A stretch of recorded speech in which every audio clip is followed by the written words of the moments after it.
Assalamualaikum warahmatullahi wabarakatuh. Waalaikumsalam warahmatullahi wabarakatuh. Salam sejahtera untuk kita semua. Selamat pagi kakak, bos, dan teman-teman sekalian. Kami dari kelompok 2 yang terdiri dari saya, Hafal Tunfus, dengan NPM 2213036 sebagai moderator. Memperkenalkan diri, nama saya Sedelita dengan NPM 2213038 sebagai presentator. Saya Rita Cecilia Francisca dengan NPM 221303201 sebagai presentator. Saya Doreni Triana dengan NPM 221303209. Saya Metosari dengan NPM 2213 Saya Muhammad Fitri NPM 2213. Hari ini kami akan mempresentasikan makalah kami yang berjudul Bangsa dan Negara. Untuk materi pertama, bisa dijelaskan oleh materi pertama. Baik, saya akan menjelaskan materi tentang pengertian bangsa. Bangsa adalah sekelompok orang yang memiliki adat istiadat, asal-usul, bahasa, dan sejarah yang sama serta berkepemimpinan sendiri. Bangsa sendiri ialah sebuah kelompok yang terdiri dari memiliki asal-usul, adat istiadat, bahasa, dan sejarah yang sama. Dan berkepemimpinan sendiri. Bangsa adalah sekelompok orang yang biasanya disatukan oleh kesatuan bahasa dan wilayah tertentu di bumi. Terima kasih Meta atas penjelasannya. Untuk materi selanjutnya materi kedua. Di sini saya sebagai presentator kedua akan mendefinisikan pengertian negara. Menurut Kamus Besar Bahasa Indonesia, pengertian negara dibagi menjadi dua. Yang pertama, negara adalah suatu organisasi yang memiliki tingkat kekuasaan tertinggi dan ditaati oleh masyarakat. Yang kedua, negara adalah suatu kelompok sosial di bawah organisasi, lembaga, partai politik, dan juga pemerintahan yang berdaulat. Selain itu, pengertian negara juga didefinisikan oleh beberapa ahli, seperti Roger yang menyatakan bahwa pengertian negara adalah alat untuk mengatur persoalan-persoalan bersama masyarakat. Kemudian Max Weber yang mengatakan bahwa negara adalah suatu masyarakat yang memiliki hak monopoli dalam penggunaan kekuasaan fisik secara sah di dalam suatu wilayah. Terima kasih. Terima kasih penjelasannya, Esti. Untuk materi selanjutnya akan dibacakan oleh kita sendiri. Selanjutnya adalah unsur-unsur terbentuknya negara. Jadi unsur-unsur terbentuknya negara itu terbagi menjadi 4. Yang pertama, wilayah. Yang kedua, rakyat. Yang ketiga, pemerintah yang berdaulat. Dan yang keempat adalah pengakuan dari negara lain. Untuk wilayah itu terbagi menjadi 2. Yang pertama, wilayah daratan dan lautan. Rakyat adalah kumpulan manusia yang hidup bersama dalam suatu masyarakat penghuni suatu negara. Meskipun mereka ini mungkin berasal dari keturunan dan memiliki kepercayaan yang berbeda. Yang ketiga adalah pemerintahan yang berdaulat. Dalam arti luas, pemerintah adalah gabungan dari semua badan kenegaraan, yaitu eksekutif, legislatif, dan yudikatif yang berkuasa pemerintah di wilayah suatu negara. Dan yang keempat adalah pengakuan dari negara lain. Pengakuan oleh negara lain didasarkan pada hukum internasional. Pengakuan itu bersifat deklaratif atau evidenter, bukan konstitusi. Baik. Terima kasih penjelasannya. Kita untuk materi selanjutnya akan dibacakan oleh Fitri. Baik, selanjutnya yaitu bentuk negara Indonesia. Negara Indonesia merupakan bentuk negara kesatuan. Negara kesatuan yaitu bentuk negara yang sederhana tetapi menghasilkan negara yang berdaulat baik dalam atau luar.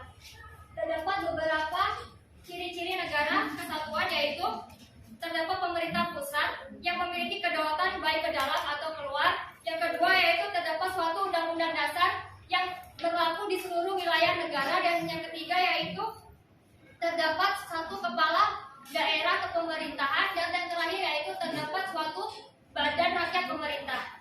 Negara kesatuan adalah sudah dianut oleh Indonesia sejak proklamasi kemerdekaan Indonesia tanggal 17 Agustus 1945. Negara kesatuan adalah bentuk negara yang sifatnya tunggal dan tidak tersusun atau terbagi dari beberapa negara yang memiliki kedaulatan atau terbagi dari beberapa negara yang memiliki kedaulatan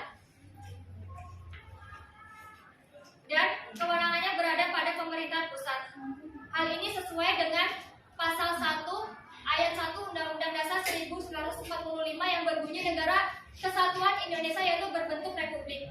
Dan ayat kedua yaitu kedaulatan berada di tangan rakyat dan dilaksanakan menurut Undang-Undang Dasar. Kedaulatan berada di tangan rakyat artinya Indonesia menganut sistem demokrasi yang dalamnya menjalankan pemerintahannya. Terima kasih penjelasannya Fitri. Untuk materi selanjutnya akan dijelaskan oleh Ima. Baik, selanjutnya proses terbentuknya negara. Asal mula terbentuknya suatu negara dapat dibedakan menjadi 3 proses. Yang pertama secara primer, yang kedua secara sekunder, dan ketiga secara teoritis. Yang pertama secara primer, terjadinya diawali dengan adanya keluarga yang memenuhi kekuasaan masing-masing. Adapun tahapannya yaitu persekutuan masyarakat atau suku, kerajaan, negara, dan negara demokrasi. Yang kedua, secara sekunder, terjadinya suatu negara lebih pada pendekatan nyata atau kenyataan. Terdapat macam-macam asal mula terjadinya negara sekunder yaitu proklamasi, separatis, invasion, sesi, fusi, aktivase, dan penduduk atas wilayah yang belum ada pemerintah sebelumnya. Yang ketiga, secara teoritis. Terdapat beberapa teori tentang terbentuknya negara, yaitu teori tentang sosial, teori kekuatan, teori ketuhanan, teori historis, kedaulatan hukum. Terima kasih penjelasannya Ima. Untuk materi terakhir akan dijelaskan oleh Baik, materi terakhir yaitu proses terbentuknya negara Indonesia. Proses terbentuknya bangsa dan negara Indonesia melalui suatu proses yang begitu panjang. Sejak masa sebelum bangsa asing menjajah Indonesia, seperti masa kejayaan Kerajaan Kutai, Sriwijaya, Majapahit, dan kerajaan-kerajaan lainnya. Kemudian datanglah bangsa asing ke Indonesia, maka bangsa Indonesia saat itu bertekad untuk membentuk suatu persekutuan yang disebut bangsa. Sebagai unsur pokok negara melalui Sumpah Pemuda pada tanggal 28 Oktober 1928. Prinsip-prinsip negara Indonesia dapat dikaji melalui makna yang terkandung dalam pembukaan Undang-Undang Dasar 1945. Kita dapat mempelajari serta menelaah dokumen kenegaraan Indonesia. Di antaranya adalah pembukaan Undang-Undang Dasar 1945, terutama pada alinea 1 sampai 3, yang dapat dijelaskan sebagai berikut.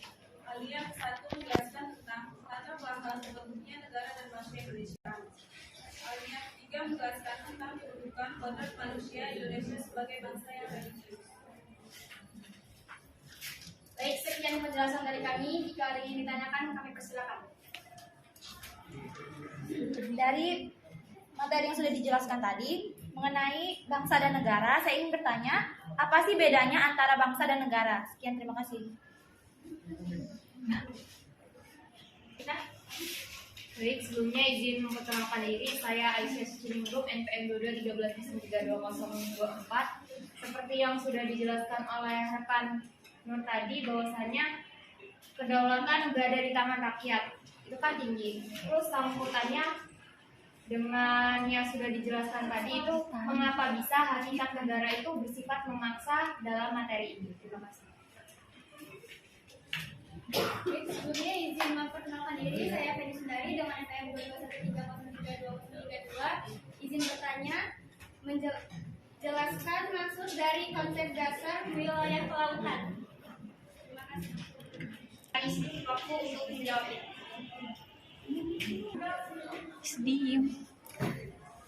Terima kasih untuk teman-teman semua pertanyaannya. Disilakan kami untuk menjawabnya.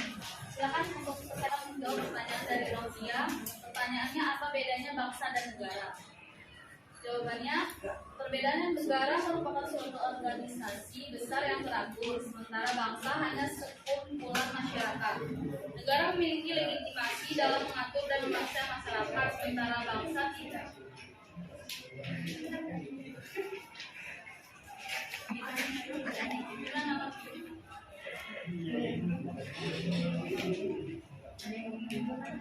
Apakah ada yang mau menambahkan? Ya.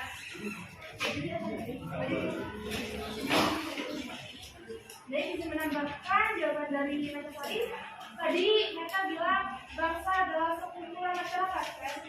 Nah di sini saya mau menambahkan bahwa rencana kumpulan masyarakat yang membentuk negara disebut sebuah bangsa.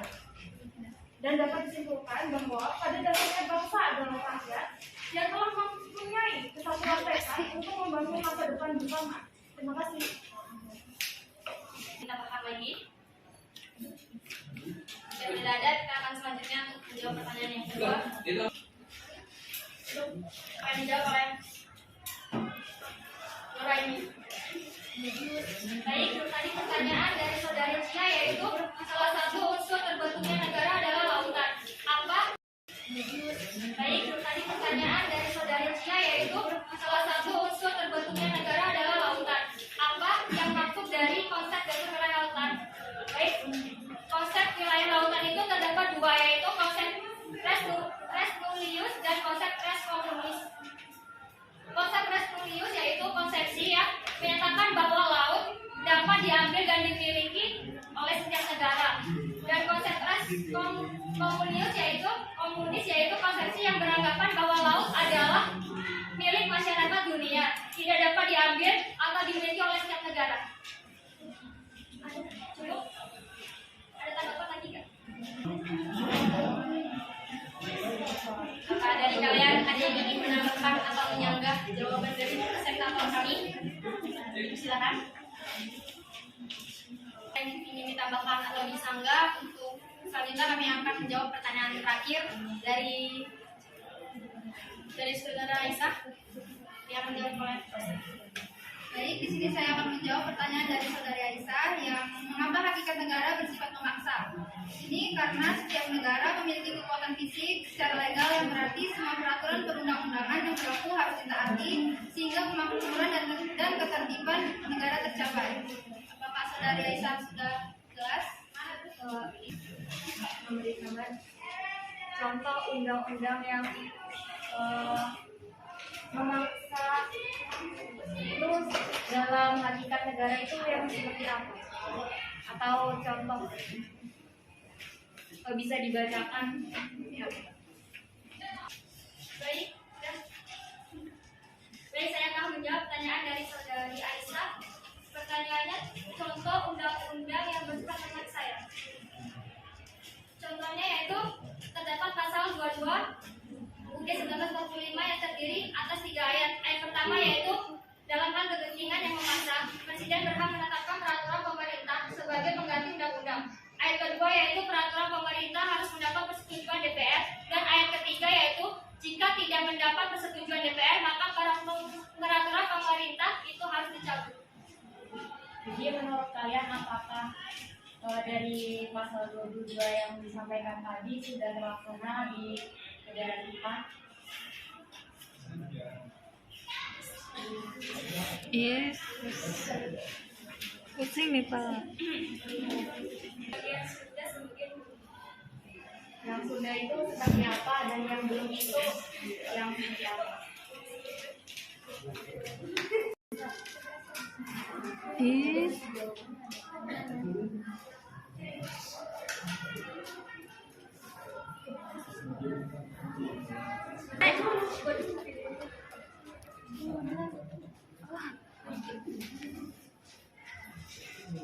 Jika ada teman-teman yang ingin menanggapi pertanyaan dari Aisyah, bisa dipersilakan.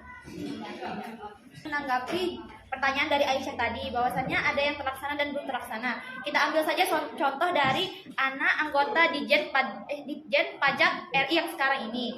Bahwasannya dia sendiri ada mobil Rubicon yang dia nggak bayar pajaknya. Sedangkan kita rakyat biasa disuruh untuk bayar pajak. Padahal bapaknya sendiri adalah petinggi Ditjen Pajak RI. Itu adalah salah satu contohnya menurut saya. Itu contoh. Dia kan anaknya nggak bayar pajak, sedangkan bapaknya itu petinggi pajak. Nah, sedangkan kita rakyat kecil harus membayar pajak. Pertanyaannya itu dari pasal itu yang sudah terlaksana apa dan yang belum terlaksana apa? Ya itu yang terlaksana kan kita sebagai Dan itu warga dari negara. pasal berapa? Pasal yang disebut tadi 22 ayat. Ayat berapa? 22 apa tadi? 22 ayat 1. Ada 3 di antara. Iya, tapi kan pasal 22 ayat 1, 2, 3 itu dalam hal ihwal kegentingan yang memaksa, Presiden berhak menetapkan peraturan pemerintahan sebagai pengganti undang-undang. Yang kedua yaitu peraturan pemerintah itu harus mendapat persetujuan Dewan Perwakilan Rakyat. Yang ketiga, jika tidak mendapat persetujuan Nah, pasal 123 ini menurut saya kurang cocok untuk disampaikan dari masalah yang aku jelaskan tadi. Terus tadi rekan Nurhayanti kan saya pasal 123 ini sudah terlaksana apa belum? Beliau itu menjawab ada yang sudah, ada yang belum. Nah, dari pasal 123 ini yang sudah terlaksana itu yang mana dan yang belum yang mana? Terima kasih. Izin menambahkan lagi, dari yang sudah saya jelaskan tadi, ternyata itu masuk ke dalam pasal 23A yang berbunyi pajak dan pungutan lain bersifat memaksa dan keperluan negara diatur oleh undang-undang. Jadi bukan yang dijelaskan Nuraini tadi. Dia masuknya ke pasal 23A. Sekian, terima kasih. Jadi saya izin menambahkan pertanyaan dari Aisyah. Jadi yang belum terlaksana itu pasal 22 ayat 1 dan yang sudah terlaksana itu pasal 22 ayat 2 dan 3. Contohnya adalah Omnibus Law. Terima kasih. Menambahkan dari Dan keperluan negara diatur oleh undang-undang. Jadi bukan yang dijelaskan Nuraini tadi. Dia masuknya ke pasal 23A. Sekian, terima kasih. Jadi saya izin menambahkan pertanyaan dari Aisyah. Jadi yang belum terlaksana itu pasal 22 ayat 1 dan yang sudah terlaksana itu pasal 22 ayat 2 dan 3. Contohnya adalah Omnibus Law. Terima kasih. menambahkan dari saudari Rifka, menurut saya pasal 1 itu sudah terlaksana. Soalnya peraturan pemerintah sebagai pengganti undang-undang itu menurut saya sudah terlaksana sih. Yang kedua itu peraturan pemerintah itu harus mendapatkan persetujuan dengan peraturan rakyat yang benar, itu sudah terlaksana. Dan yang ketiga yaitu jika tidak mendapat persetujuan maka peraturan pemerintah harus dicabut.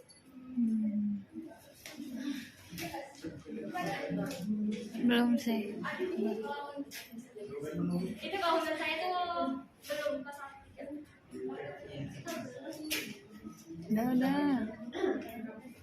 Bagaimana saudari Aisyah? Jadi bisa disimpulkan tadi kalau dari sudut pandang yang berbeda bahwasanya jawabannya juga berbeda. Kalau dari saudara Rinka yang belum terlaksana itu pasal 1, kalau dari saudara pemateri itu yang belum terlaksana pasal 3. Jawabannya subjektif. Udah. Terima kasih. Sekian pembahasan dari kami. Dapat disimpulkan bahwa